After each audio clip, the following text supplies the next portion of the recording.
আজ আমি আপনাদের সাথে এমন একটি রেসিপি শেয়ার করে নেব যেটা কিন্তু বাচ্চা থেকে বুড়ো সকলেরই ভীষণ ভালো লাগবে। আর বিশেষ করে যারা মিষ্টি খেতে পছন্দ করেন তাদের তো ভালো লাগবেই।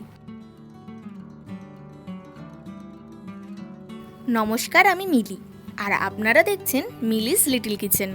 আজ আমি বানিয়ে নেব ক্রিমি ব্রেড বাইটস। চলুন তাহলে উপকরণগুলো দেখে নিই। প্রথমে এখানে দুটো স্লাইস ব্রেড নিয়েছিলাম এবং সেগুলোকে কিউবের আকারে কেটে রেখেছি। এরপর লাগছে 1 কাপ লিকুইড দুধ, 2 চামচ চিনি, আর লাগছে 1 চামচ ঘি। সামান্য এই কটা উপকরণই কিন্তু যথেষ্ট। প্রথমে কড়াইতে ব্রেডের টুকরোগুলো দিয়ে দেবো এবং শুকনো খোলায় কিন্তু একটু ভেজে নেব। এতে ব্রেডগুলো কিন্তু ক্রিস্পি হয়ে যাবে।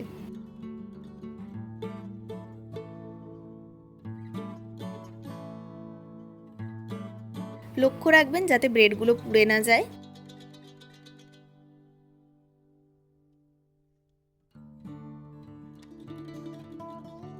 ব্রেডগুলো আমার ভাজা হয়ে গেছে।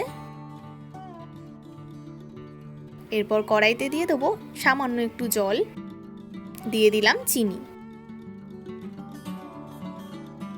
এরপর চিনির সাথে জলটা খুব ভালো করে মিশিয়ে নিয়ে একটু ফোটার জন্য রেখে দেবো। এরপর চিনির সিরাপ তৈরি করে নেব। চিনিটা একটু ফুটে গেলে দিয়ে দিলাম দুধ। এবার দুধটাও কিন্তু খুব ভালোভাবে মিশিয়ে নেব।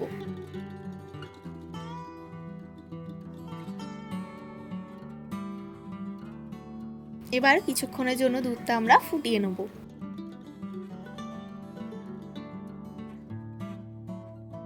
এই 1 কাপ দুধ কিন্তু ফুটিয়ে আমাদের ঘনত্বটা কমিয়ে নিয়ে আসতে হবে। এইভাবে 4 থেকে 5 মিনিট মতো দুধটা একটু ফুটিয়ে নেব।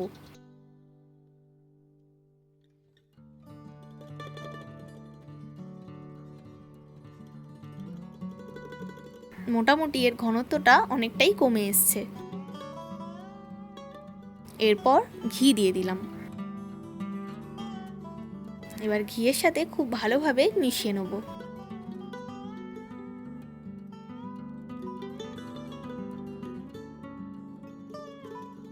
এরপর টেক্সচারটা দেখতেই পাচ্ছেন একদমই ঘন এবং গাঢ় হয়ে এসছে, আর বেশ ক্রিমি ভাবটাও কিন্তু চলে এসছে।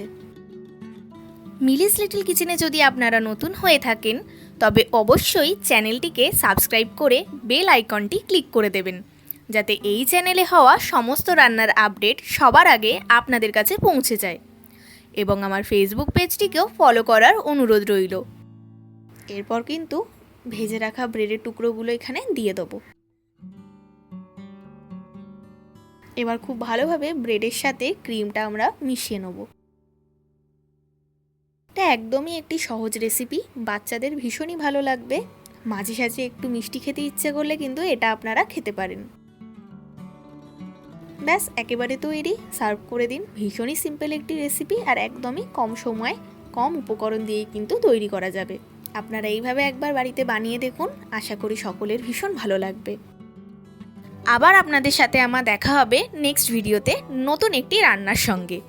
আপনারা ভালো থাকবেন, সুস্থ থাকবেন এবং এইভাবেই আমাকে সাপোর্ট করে যাবেন। আমার আজকের এই রান্নাটি যদি আপনাদের ভালো লেগে থাকে এবং সহজ বলে মনে হয়ে থাকে তাহলে অতি অবশ্যই একটি লাইক দিয়ে যাবেন এবং কমেন্ট করে জানাতে কিন্তু ভুলবেন না।